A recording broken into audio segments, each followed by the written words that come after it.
Hello guys, আশা করি সবাই ভালো আছেন। অনেকদিন পর ব্লগ ভিডিও নিয়ে হাজির হয়েছি আপনাদের সাথে। আসলে আমার বিভিন্ন কারণে ভিডিও দেয়া হচ্ছে না, আর আমার এই পেজটায় আসলে মনিটাইজেশন ইস্যু আছে, তাই মন মানসিকতাও আসছে না যে একটু কাজ করি।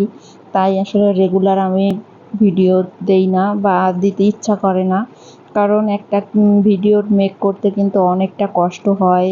কারণ এটা শ্যুট করতে হয়, তারপরে এডিটিং করতে হয়, তারপরে ভয়েস দিতে হয়, তার অনেকটা সময় কেটে যায়। তারপরেও যদি দেখি এটায় ভিউজ নাই বা কোনো সমস্যা থাকে পেজের, তাহলে আসলে মনটা একদমই ভেঙে যায়।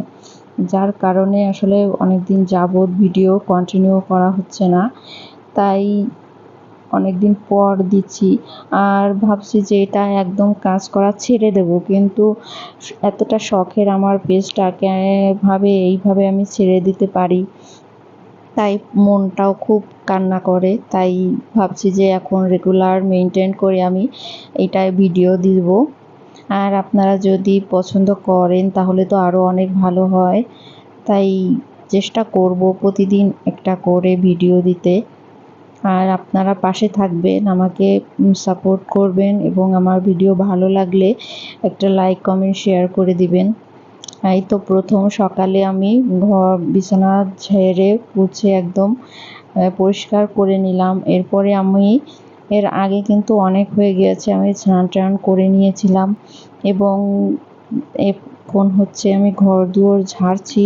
বিছানা খুব ময়লা হয়েছিল, তাই বিছানাটা ঝেড়ে তারপরে ঘর দুয়ার ঝাড় দিচ্ছি। ঘর দুয়ার ঝাড় পোছা করে তারপরে আসলে আমি রান্না করতে যাব। তার আগে আমার স্নান টান সেরে আমার পূজা টুজা দেওয়া হয়ে গিয়েছে, আর সেগুলো তো আপনাদের সাথে শেয়ার করতে পারলাম না, কারণ সেগুলো আমার ক্লিপ নেওয়া হয়নি। তাই এখন আমি ঘর দুয়ারটা ঝেড়ে একদম পূজার কাজ টাজ করে তারপরে রান্না করতে চলে যাব। আর রান্না কি করেছি সেগুলো আপনাদের সাথে আমি শেয়ার করব। আসলে এই পেজটা আমার আসলে অনেক শখের পেজ। অনেক কষ্ট করে আমি এটাকে বড় করেছিলাম, কিন্তু পলিসি ইস্যু এসে আমার মন মানসিকতাকে একদম নষ্ট করে দিয়েছে। এই দেখুন আমার পূজাটা শেষ। এরপরে আমি যাব ফ্রিজ থেকে মাছ বের করতে রান্নার জন্য।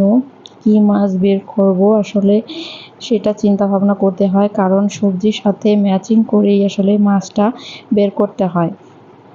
কারণ বড় মাছ দিয়ে কিন্তু শাকের তরকারি খেতে একদমই ভালো লাগবে না, তাই মাছের সাথে সামঞ্জস্য এবং সবজির সাথে সামঞ্জস্য রেখেই আসলে রান্নাটা করতে হয়।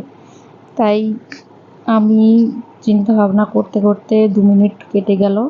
পরে আমি একটা ছোট মাছ বের করলাম, যেহেতু সকালের খাবার, হালকা পাতলা খাবারটা খাওয়াই আসলে উত্তম।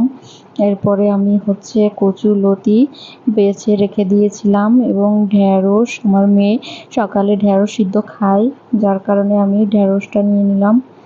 তারপরে দুটো কাঁচা আম পেড়ে নিলাম, এই আম দিয়ে আমি আম ডাল রান্না করব।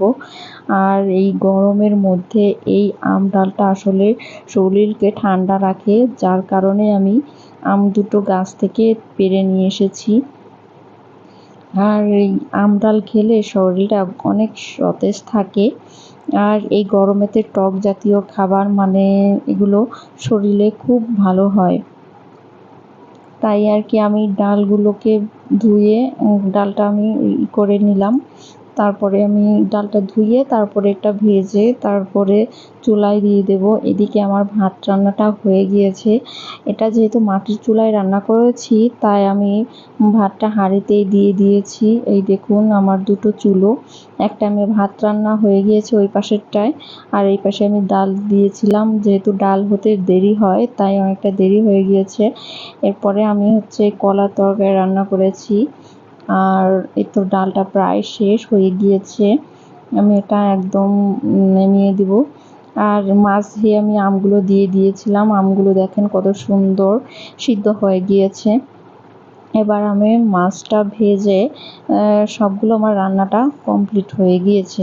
যেহেতু টাকি মাছ অনেক আমরা সবাই খাই না, তাই কিছু টাকি মাছ ভেজে রাখেছি, যে খাবে সে খাবে। আর এই কচুরলতি আমি ভাজি করেছি রসুন দিয়ে, আর হচ্ছে আলু আর ডিম সিদ্ধ করেছিলাম, সেটা মাখিয়েছি। আর এইটা হচ্ছে সেই আম ডাল রান্না করেছিলাম সেইটা। আর এটা হচ্ছে সেই কলার তরকারি, ছোট মাছ দিয়ে কলার তরকারি, গরমের বেস্ট খাবার।